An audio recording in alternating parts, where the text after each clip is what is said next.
get it if I want it. Gotta make to myself a promise. I won't quit, keep going till I got it. I won't give up till I'm on top. Yo, no, I ain't the type to give up. If I do something, man, I do it till I get what I want. I turn a business out of nothing into something I love. I got a poker face, but honestly, I'm not one to... Hello everybody, Ronald Ray here, your boy with a cornbread accent. Welcoming you to my 2-cent WWE Smackdown review show. This week's Smackdown, the fans at the Golden One Center in Sacramento, California got to see, at least for right now, two members of the Bloodline, Solo Sikoa and Jimmy Uso. Got to see a United States Championship match, and even though he was a little late, got to see John Cena.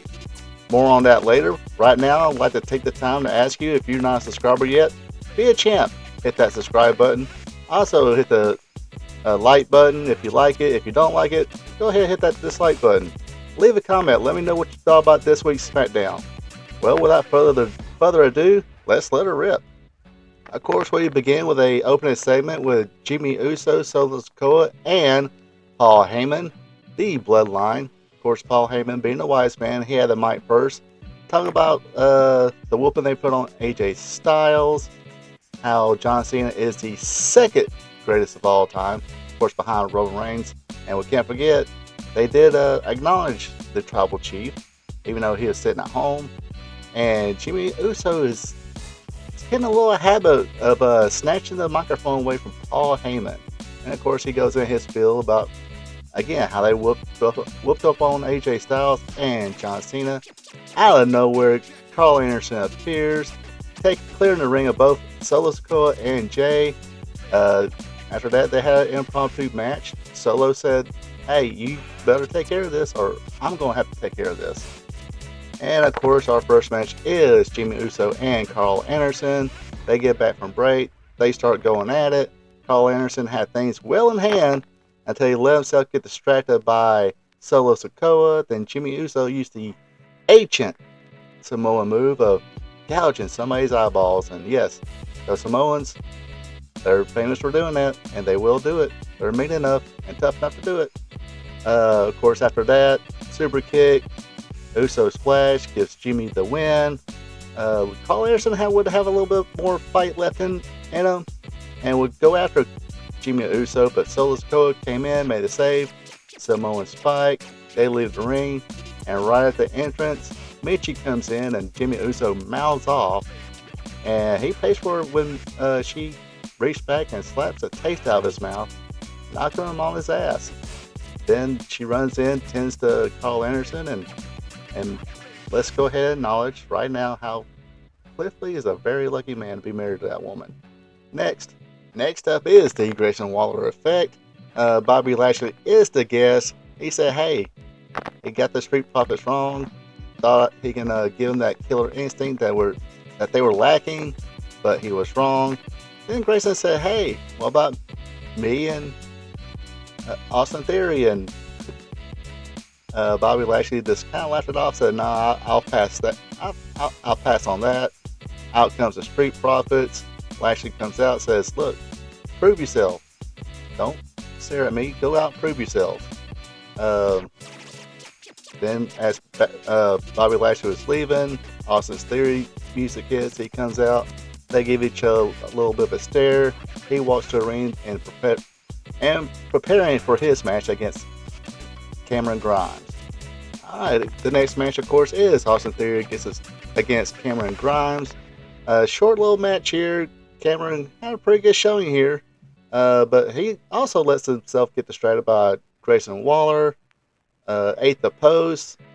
Theory would hit the slingshot, thigh slap, front drop kick, then the A-Town down, gets the win, and he has a verbal confrontation with Dragon Lee, who is sitting in the front row and enjoying the match. Alright, next up is your United States Championship match. It was teacher versus student, co-LWO members going right at it here for the championship. It is the champion, Rey Mysterio, going against Santos Escobar. They started off pretty good, grounded match here. Then they did a little bit of lucha stuff, some safe aerial moves. Kind of not too much of a fast-paced match, but they had to obviously not wear themselves out too quickly, but because they gave a pretty good amount of time here.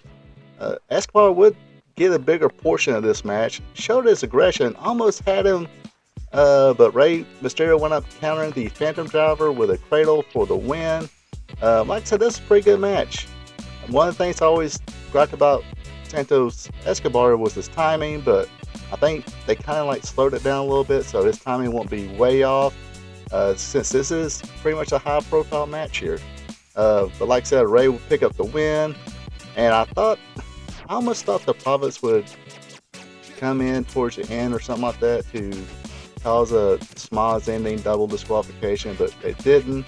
They waited till Rey Mysterio and Escobar was going to do the handshake deal. That's when the Profits came in, attacked both Mysterio and Escobar, put a whooping on the other LWO members, let them all lay it, and look who comes out happy as happy can be was Bobby Lashley. So obviously that showed Bobby Lashley something. They have a little bit of a killer instinct themselves. Alright, the final match of the night was Charlotte Flair against Bayley. Of course, these are two members of the Four Horsewomen. The other two being Becky Lynch and Sasha Banks, who is now Monet, or Mercedes Monet now. She's no longer in WWF, of course, or WWE. Ooh, my bad.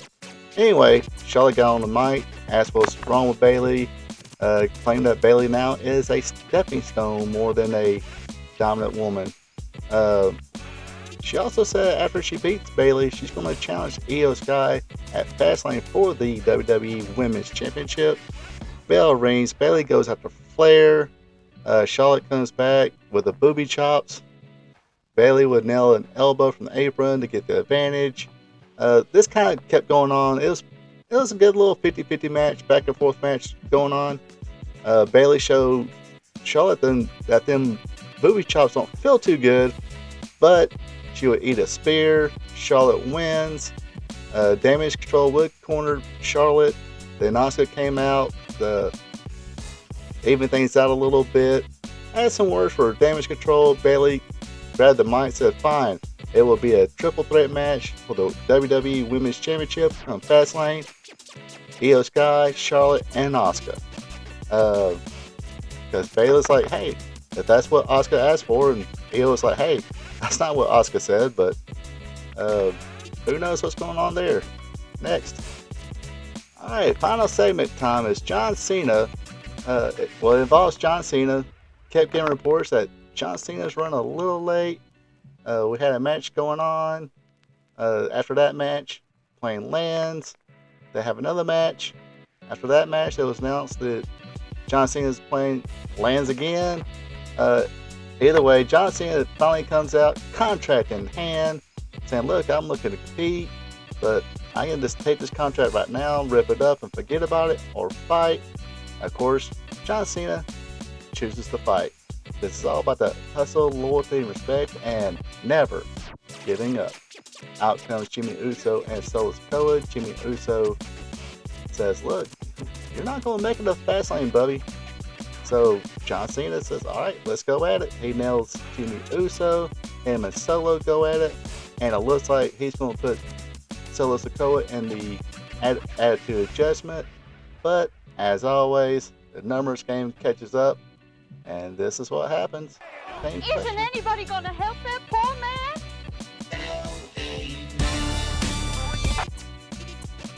So yes, LA Knight comes out. He cleans house. He grabs a contract. He signs his name on it. So now it's going to be LA Knight and John Cena going up against Jimmy Uso, Solo Sikoa, the Bloodline at Fastlane. Should be an interesting little match. Other than that, let's see. SmackDown was pretty interesting, good matches here. The matches that needed to be short were short. They gave Rey Mysterio and Santos Escobar plenty of time to work. The Charlotte Flair Bayley match was really good as well. Can't really complain about this show. What do you folks think? Hit me up in the comments. Let me know what you thought about this week's SmackDown. Also, again, be a champ. Hit that subscribe button if you're not a subscriber yet. Other than that, you folks have a good one, and see you next time. We here at RP Tube Vision would like to thank you for tuning in. Don't forget to like, subscribe, and share. Also check out Friends of the